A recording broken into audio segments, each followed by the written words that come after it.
Welcome back, everyone, to this evening's edition of Lehigh Valley Sports Scene. Dan Freemuth back with you here on the Service Electric Network. And so very pleased now to be joined by a pair of track cyclists currently training and competing over at Valley Preferred Cycling Center. Of course, we know it as the Velodrome. I'm joined by Joe Christiansen and Emma Cumming. Guys, thank you so much for joining us this evening. Thank you for having us.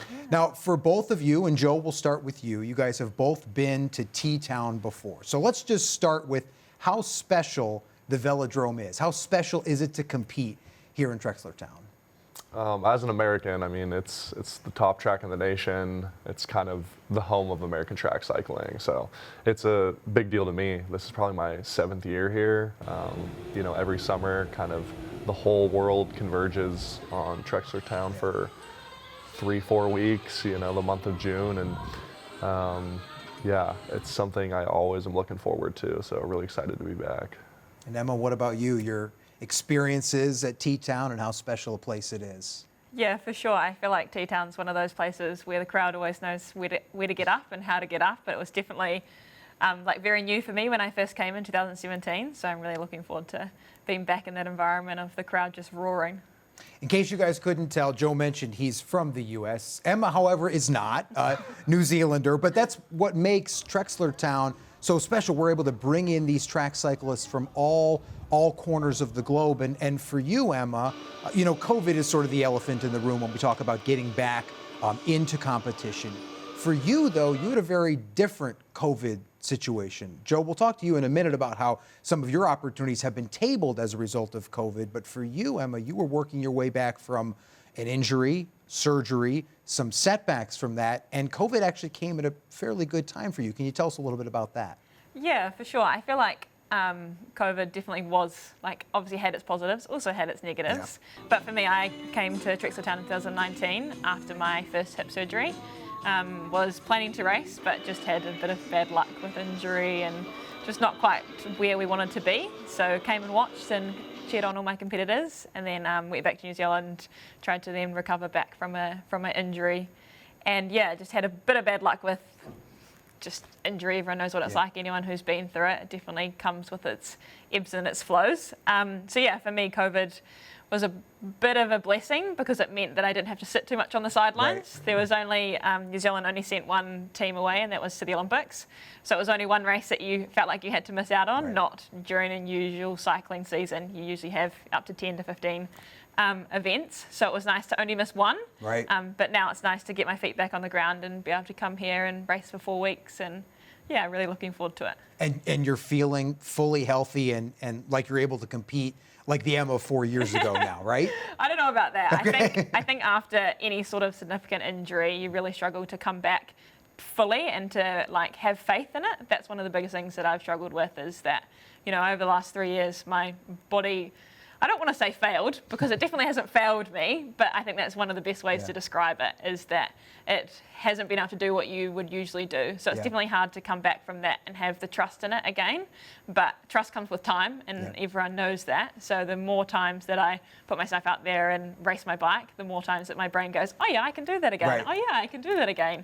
So yeah, so a lot of it is just putting trust back in my body and learning like how to do things again. Well, so glad that you're maybe not 100%, but back on the mend and back competing. And Joe, let's go to you, because your COVID experience was somewhat opposite to that, because you've had some, you know, really interesting international opportunities that have had to be tabled as a result of the ongoing pandemic. Yeah, it's been interesting. I was supposed to go to Japan to race the Kirin League there. In Japan, there's this gambling sport called Kirin racing. And a teammate of mine, Joshua Hartman, and me were invited there this fall to race, and it's something that just keeps getting postponed because of COVID. Right. So, I mean, that was kind of the name of the game for a couple years there, as every race was getting postponed. Yeah, this is kind of the first summer fully back at it, actually, for all of us. But as a result of not going to Japan, you sort of tried to make lemonade out of lemons there, because you ended up cycling in Europe, correct? Yeah, totally. I mean, Plan B was really cool too. I moved to Girona, Spain for a while, and was training in Spain and then racing in Portugal, Switzerland, you know, throughout Europe for a little while there. So yeah, I got a really cool experience out of that as well. yeah, it ended up working out. Okay. Yeah. So Spain, Portugal. It's not a bad backup plan. No, not a bad backup plan at all. As it turns out. And let's focus now on kind of how you guys got started in your track cycling journey. And Joe, I want to begin with you because we were talking before we came out on set. You actually started in mountain biking, and mountain biking led to sort of an adjacent opportunity to T-Town and then to track cycling. Can you tell us that story? Yeah, absolutely. I grew up in a small mountain town in Colorado, and mountain biking is just a huge part of the culture there. So I grew up mountain bike riding with all my friends and eventually racing, and was a pretty internationally competitive mountain bike racer when I was like 16, 17. And mountain bike nationals happened to be at Bear Creek Ski Resort here in the Lehigh Valley. So I was racing there, and everybody, you kind of, being part of the cycling community, hear about Trexler Town, even if you're not a track cyclist. And I'd heard of Trexler Town, and people were like, it's just down the road, you should go watch racing. So I came out to one of the classic Friday nights here in T-Town and watched my first ever track race at the Valley Preferred Cycling Center, and it was so cool. Like 17-year-old me was blown away by it, and I was like, I want to do this. This is something that I think I'd be really good at as a taller, a bigger guy. That's generally something that's really good for the track, is bigger dudes succeed there. So yeah, I took inspiration from that and pretty quickly transferred to only doing track cycling after watching a Friday night out here. The power of the Valley Preferred Cycling Center. Emma, what about you? Give us the snapshot version of your track cycling story. Yeah, I grew up in a small town called Invercargill in New Zealand, and they had the first ever velodrome, indoor velodrome in New Zealand. So had the opportunity to do it at school, and then kind of, again, grew the love for it, the adrenaline rush that you get from going down the bankings and all that sort of stuff. And just, I think the high speeds that you can pick up while riding your bike was something that really caught my eye, and just something that I pursued practically all through high school. And then when I got to kind of that transitional age where college, you guys call it here, or university in New Zealand, you had to start making some decisions and figuring out whether it was something that I wanted to pursue. And yeah, the opportunities arose, and I just made the most of them. So yeah. And we were talking before we got started how track cyclists can, your careers can span into the, mid to late 30s, provided you continue to take care of yourselves as you guys have done. You do the training, you do the work on and off the course. But Emma, I thought it was interesting. We were talking before about how you use some of that downtime with injury to start to plan for what's next.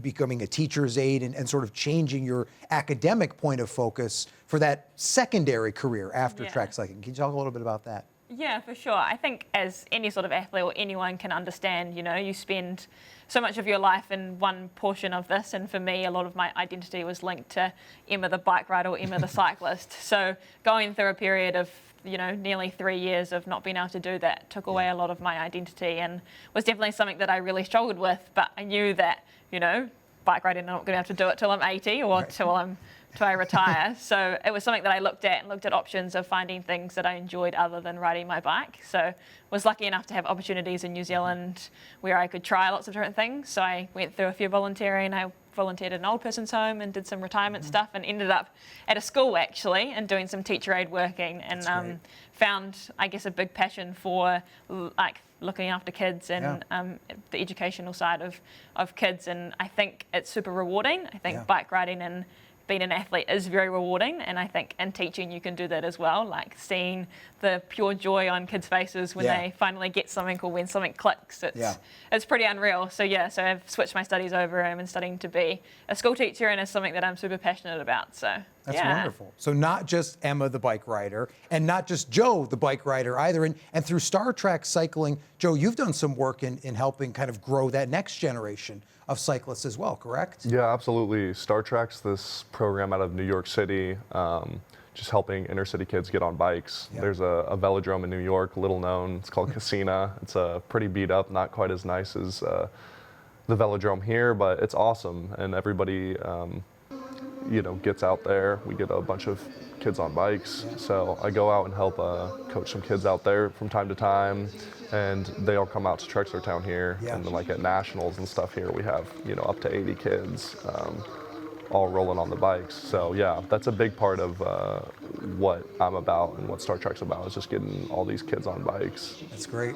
Yeah, you guys doing that at Star Trek, and we know here at Valley Preferred Cycling Center, they have courses for kids. They have Women's Wednesdays each and every Wednesday throughout the course of the summer. If you're interested in any of those programs, an opportunity to hop on a track bike and see what it's all about, visit thevelodrome.com for more information on that. They also have their online racing schedule for all the great events all summer long, including action this Friday, which we'll have for you here on the Service Electric Network, when the international riders hit the track for the first time here in the summer season, which of course will include both Emma and Joe. Guys, thank you so much for joining us this evening. And most importantly, best of luck this Friday and the rest of the summer season. Thank you so much, and good luck to you guys. Thank you, appreciate it. Thank you so much. Best of luck to Joe Christiansen and Emma Cumming, two track cyclists currently training and competing over at Valley Preferred Cycling Center. Don't forget Velodrome coverage right here on the Service Electric Network all summer long.